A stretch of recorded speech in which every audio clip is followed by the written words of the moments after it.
Hello there, this is Patricia from Pinky's World, and today I thought I would share a wee project that I've been working on for a customer.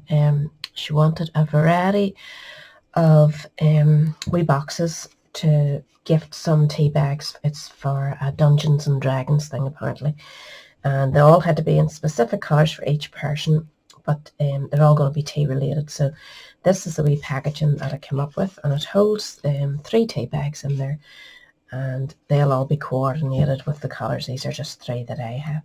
So the lady will do that herself. So I made a wee, I can't even remember the name of it. One of them wee ones wee slide. I did one before with a butterfly slider. You'll see on down in the older videos. But I just thought I'd share this wee project with you. It's a good quick wee one to have if you do have tea bags to gift somebody, or maybe wee sweets or whatever. So I've done these in the colours that she's asked for, and the final colour is yellow, and I'm going with Bumblebee, and this is the piece of card that you need. And the stamp set is an older one. It's called Warm Hugs, perfect for the tea. And I've used this one here, and I'll put my cup and whatever inside it. So if you fancy having a wee go at making them, it is really quick, easy and simple. So we'll start off getting our base prepared. So you need 9 1/4 inches by 3 3/4, and they fit the tea bags over here in the UK. I don't know if they're really different over there in America or Europe or wherever, I don't know. So that's up to you to decide. I'm making the box a 1/2 inch deep so that it will hold the 3 tea bags. One of the boxes to start off I made 3/4 of an inch, but it was too big for 3 tea bags, so change the style and the size. So start off with your short side and score at 1/2 inch on either side. You know this one's 3/4 of an inch, so go into 3 1/4 at that side and 1/2 inch at that side. Spin it round, and this part will be your lid. So you want to go in at 1 3/4, 2 1/4, 5 1/2, and 6 inches. And that should be covered for your score.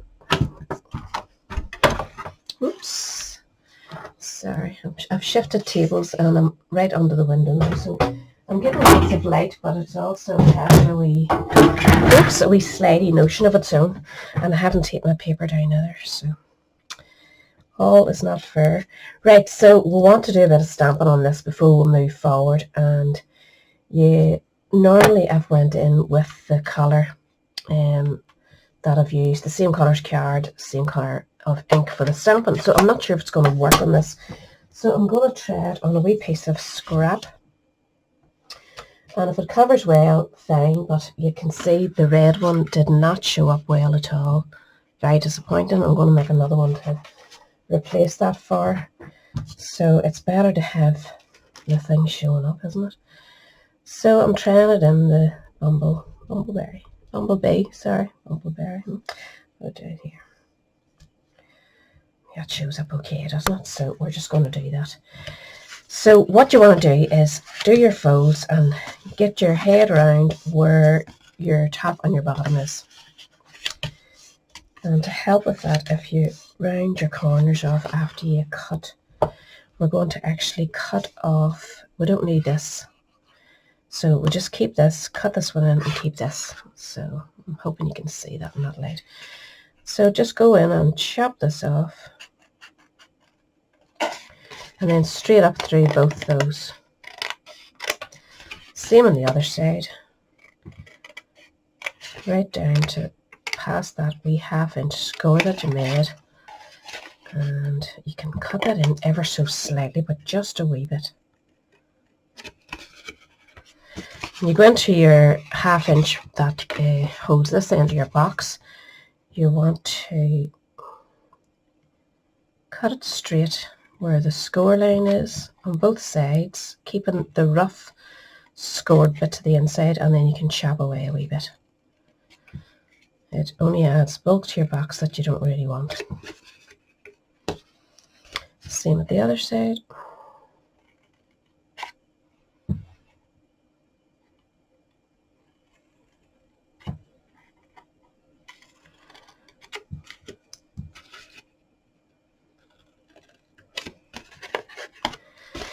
And that's this. We'll get rid of this rubbish.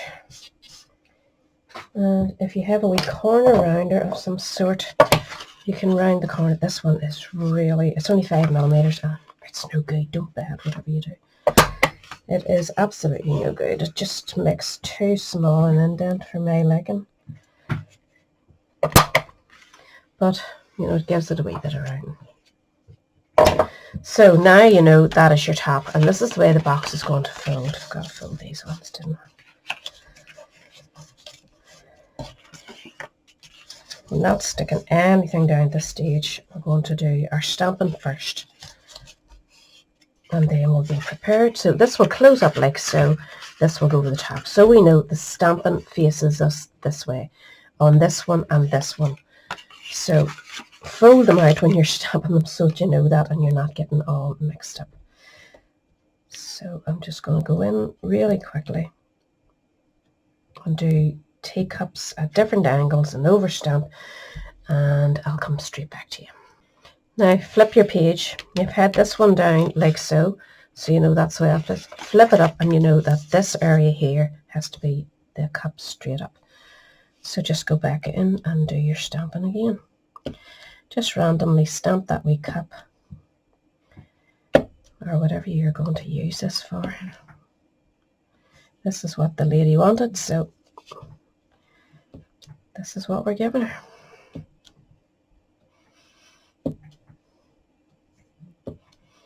And I'm off stamping a wee bit onto my measuring page. Now, the next one, go back in and just check, and it keeps you right. Maybe your brain will work out better than mine, but this is how I like to double check. This is going to go this way, so the back needs to go this way, which is upside down according to those, but it'll look fine whenever you've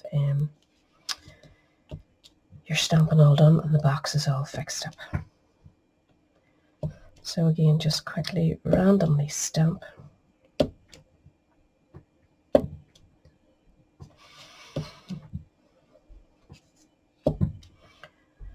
And go off the edge. It does make it a wee bit more natural looking. So we'll do one up here. I think that'll do the job, won't it? So I'll get this out of my way. That's just my measurements page. We're finished with this stamp, so pop that there. We'll want to now, well, I'll tell you what, when we have that out, we'll just do our circle, our first circle, which is this one. I've went ahead and stamped this particular stamp out, which says for you, and we want to put a wee cup of coffee now in the center. So just ink it up in the same colour. And I'm trying to put it between the for you to keep that as my eye line. And then you want to go in with the wee heated coffee or tea, whatever it is, smoke or steam coming off your cuppa. So just make sure you get the face in the right way, and it's going to come out of your cup, just slightly in the cup, but not fully in it, if you know what I mean. And at this stage you could go in with your, I haven't got the matching colour, so I'm going in with Daffodil Delight. Whoa. And I'm just going to quickly colour it.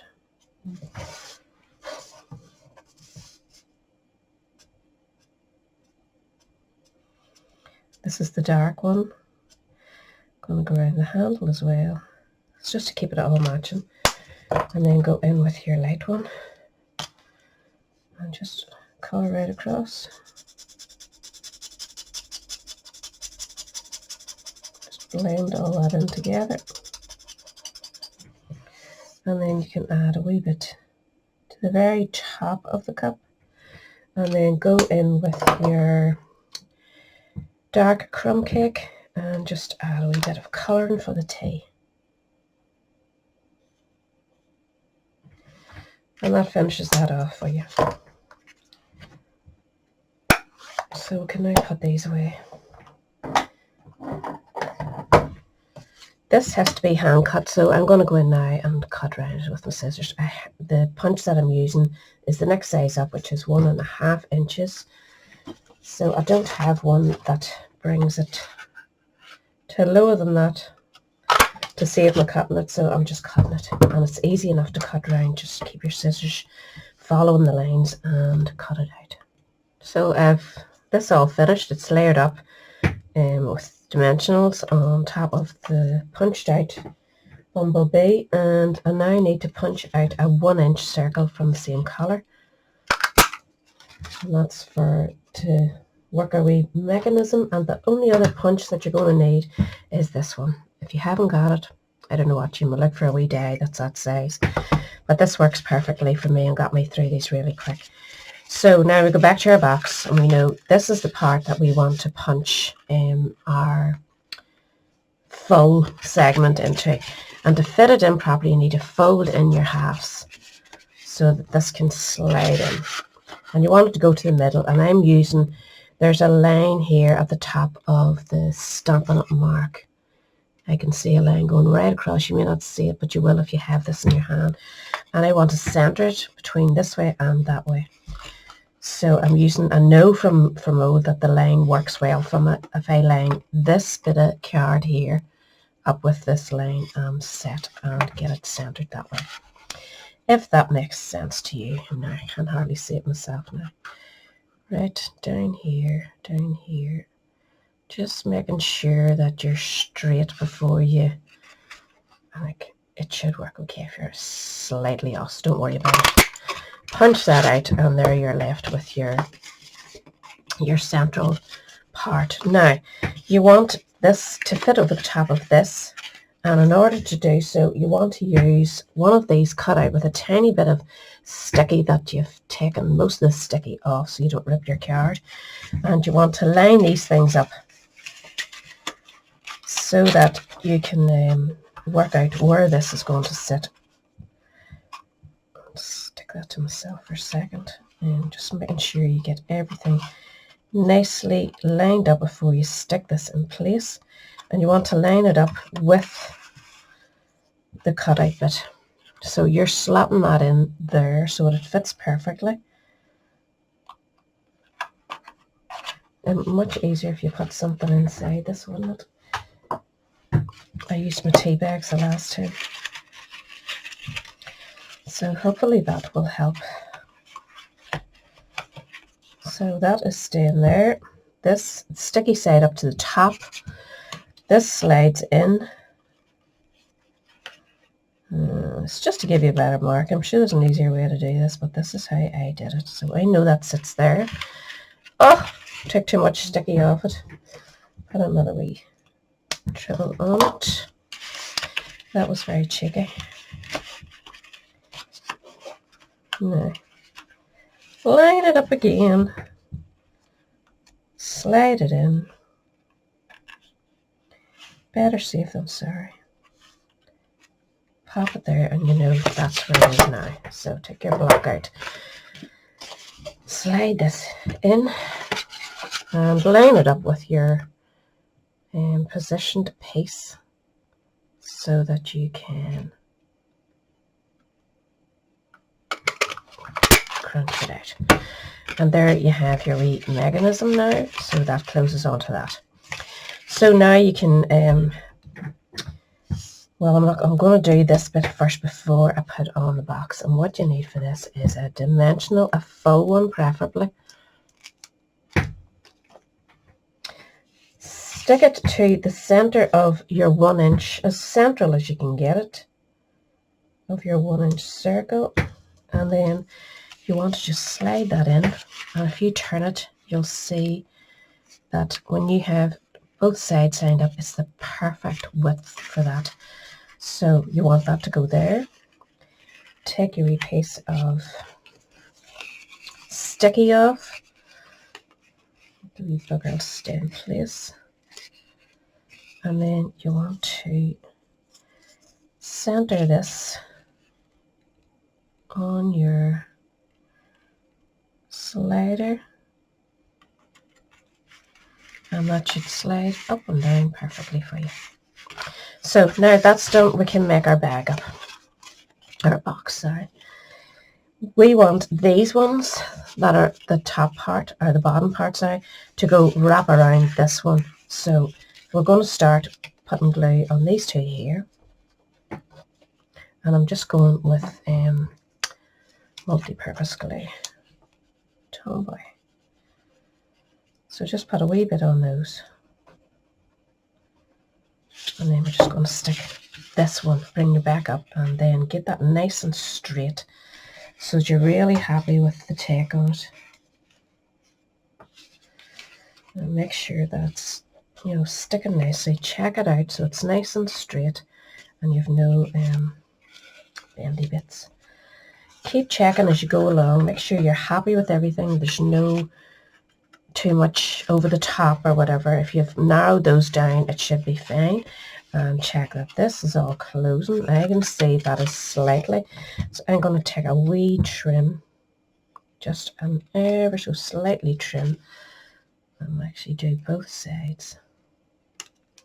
And then we're going to put glue on both of these, this side and this side. Sorry, this is kind of in your road. Inside these two pieces here. Don't go too close to your edges so that it doesn't ooze out on you, but make sure you've got enough on to hold it. You don't want the box bursting open when they're trying to get the tea bags out.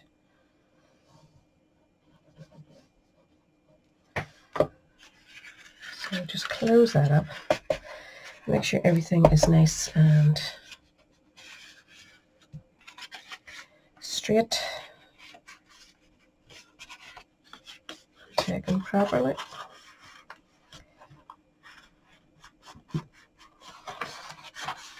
Yeah, that's looking good. So get the glue away. Close your box up. This should just slide up perfectly and hold your closure. So it's as simple as that. Very quick, very easy to do, and works in any colourway, as you can see. This one is stamped in white ink just because it wasn't showing up well. I probably should have done the same for the red. It didn't show up at all. Or you could go in with black, whatever you like. But either way, that's them all ready for this wee customer, and she will fill them with her tea bags herself. But as I say, I'm going to replace this pink one because it's a bit too big. So that is it. I hope you enjoyed it, and I'll catch you all again in the near future. Who knows? I'm just doing videos when the notion takes me, but I'll try my best to keep coming in now and again. So thanks for watching now, and I'll catch you all again later. Bye.